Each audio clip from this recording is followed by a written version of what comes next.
Spider-Man Across the Spider-Verse is the sequel to 2018 Spider-Man Into the Spider-Verse, an amazing movie in every single way, especially with the animation, and for this one, they really increased the quality in every single aspect of the movie. I love this movie so much, and I'm really excited to talk about it today because it also gives a lot to think about, especially from the history of Spider-Man, the plot, the characters. They get explored in so many different ways, and just basically the entire persona and canon and idea of Spider-Man that gets expanded so much in this one. And it is the second part of a trilogy that will be concluded next year, and this one offers a lot of really interesting plot points. I cannot wait for the next movie, but for now I was really impressed with what I saw. I really enjoyed this movie, and this is a series that really grew on me since I saw the first one, and I'm just really excited to talk about it, especially the character of Miles Morales, which I think is one of the greatest Spider-Man that ever existed in the history of the character, this specific version of it.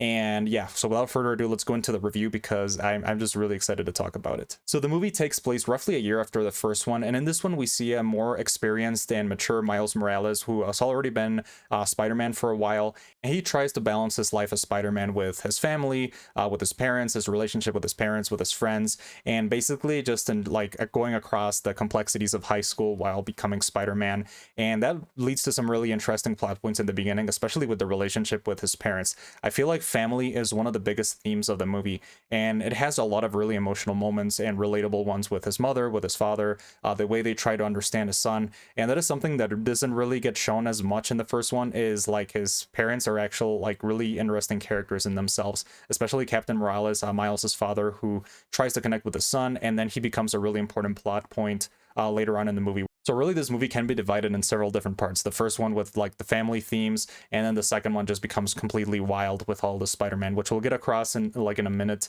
But I just really wanted to appreciate the really emotional and more personal moments of the first half of the movie. So after that, he meets again Gwen Stacy, which is from another universe. So in that universe, Gwen is Spider-Woman, and I love the version of that character. And that is something that really I enjoyed, is the characterization that Gwen gets in the movie, because she's kind of been an obscure character in Spider-Man's history for a while, but in this movie that specific version of Gwen Stacy gets explored a lot more, especially in the intro of the movie, which focuses a lot on her.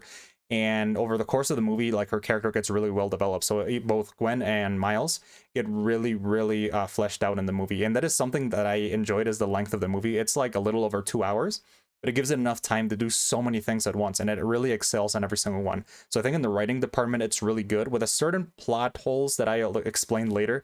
But I overall, I think the characters are really well done, especially the main ones, which are Miles and Gwen. And a couple of minor characters, I feel like even the minor characters get explored, especially in the second half, because we get introduced to so many Spider-Man. So anyways, in the movie, basically Gwen becomes a part of a task force of Spider-Man who basically travel throughout the multiverse and eliminate threats after the events of No Way Home, because it actually has connections of No Way Home and the events of the first movie, where they destroy a collider that basically creates rifts in the multiverse. And in this universe, we get to meet a lot of different Spider-Man. So basically we get to meet every single version of the characters in the Spider-Man lore since the beginning of I think the 60s, where Spider-Man was first introduced. We've gotten so many different versions of Spider-Man. This movie kind of serves as a way to unite everybody, and that is something I have mixed feelings for, which I'll explain later. But for now, I think it was really enjoyable and had a lot of fan service, kind of in the same way No Way Home did. But this one has a more explicit take on it, whereas No Way Home was the speculation of whether Tom Holland was going to meet Andrew Garfield and Tobey Maguire, what was going to happen. And this one, it's kind of more yeah, we pretty much accepted that these characters all exist within a multiverse, and that is something that has been explored over the last few years in Marvel. And each one of these Spider-Man has their own distinct animation style. And before I go on, I gotta really praise the animation. This movie takes the amazing feelings from the first movie and takes them to a whole other extreme. Every single universe has their own animation style, especially Gwen's universe, which was really unexpected. But their universe has a different animation style from Miles's universe. So it's all kind of hand painted, kind of a similar feeling in the Life is Strange games, other properties. This really beautiful painted design that I just really enjoyed so much. And this movie overall, like even the scenes in Miles's universe are just beautiful. Like every single frame in this movie feels like an artwork, especially like a scene where Miles is sitting with Gwen in a building.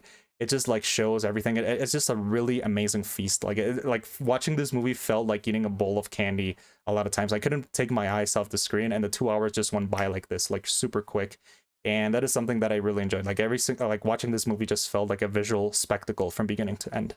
And there's so many different universes. There's like a Lego universe. There's a universe where like people are animals, different like animals like T-Rexes and cowboys, and basically like space Spider-Man, animated Spider-Man, like virtual Spider-Man. Like everybody just has their own gimmick.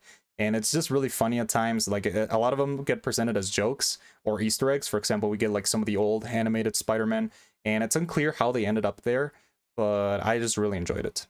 And another character that the movie introduces is Miguel O'Hara, also known as Spider-Man 2099, which is one of my favorite characters for a long time. And we never really gotten to see him shine in any Spider-Man property until this one. I feel like his character is really interesting, especially with the, you know, the moral dilemma that the movie presents towards the end. So he's a very experienced Spider-Man. He basically created the whole Multiverse task force. He's basically the founder, and he's the leader. He understands how this universe works. I mean, the multiverse, I keep saying universe, but now we realize that we're part of a whole multiverse.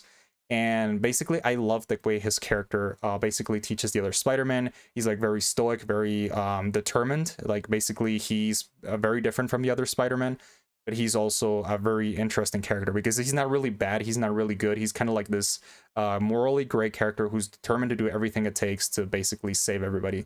And that's something I'm going to discuss more in another video where I'm going to analyze like the dilemma between Miles and Miguel O'Hara. And if like, I'm going to warn right now that I'm going to go into heavy spoilers because it is important to talk about the ending to Across the Spider-Verse and how that's going to connect to the ending of the trilogy. So when Miles arrives in this kind of like space between the universes, he encounters his old friends from the first movie, Peter B. Parker, who's now a father, and it is really amazing to see the scenes with his baby. They were just really good, and also like helped continue his character in a very positive way.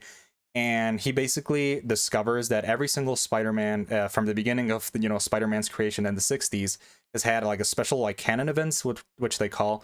And basically like they get bitten by the spider, and basically they become like they lose a loved one. That is basically the things that unite every single Spider-Man, is that they get bitten by a spider who gives them their powers, they discover their powers, and then they lose a loved one. So when they lose the loved one, they basically, it's kind of like the catalyst event that turns like a normal Peter Parker or whatever Spider-Man you have into the Spider-Man. And that is something that can change, and it actually has like some disastrous consequences for the universe. Basically, the whole universe is destroyed. And that's something that leads me into the main problem I find with the movie, is that this whole movie, it's kind of like a way for Sony to say, we have control over every single Spider-Man. Like we determine what is canon, what is part of the multiverse, whatever the storyline. Spider-Man is more of kind of like character that's been iterated thousands of times, basically at this point. And Sony kind of like uniting everything just like sit wrong with me in a way. Like having all these characters exist with the same multiverse. Obviously, it's fun for like fan service purposes, especially like the way they explore the Venom universe, and then like the Lego. It basically says like every single time you're gonna see Spider-Man in like forever, and from now on, is gonna be part of our story, the one we're trying to craft here.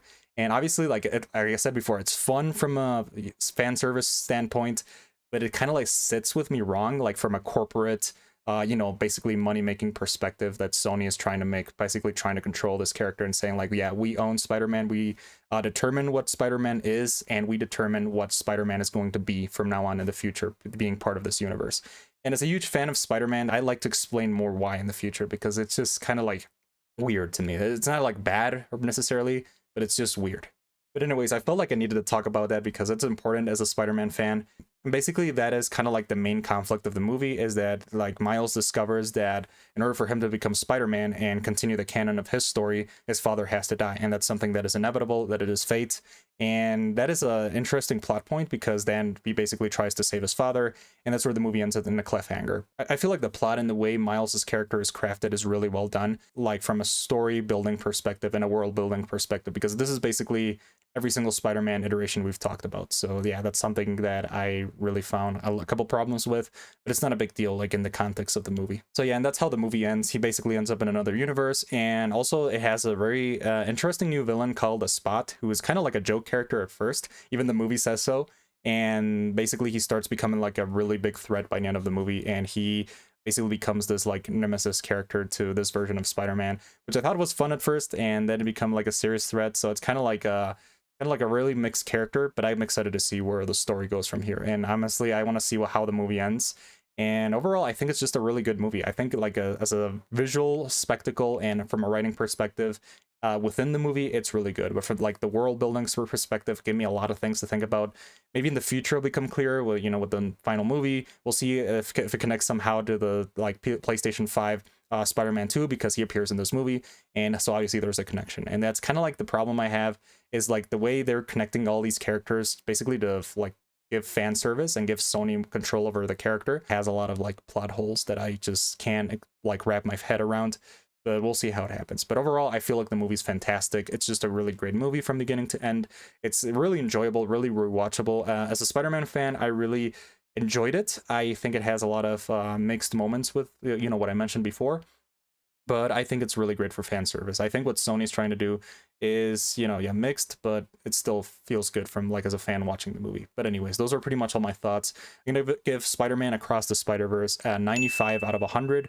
It's just a really solid movie. I feel like it really does everything the first one does in a lot of great ways. And I just find problems with, what I said about, Sony's plans for Spider-Man in the future. So if you like the first movie, you'll enjoy this one. And if you like this review, please check out my other reviews on the channel. So anyways, that's everything for today, and have a nice day, everybody.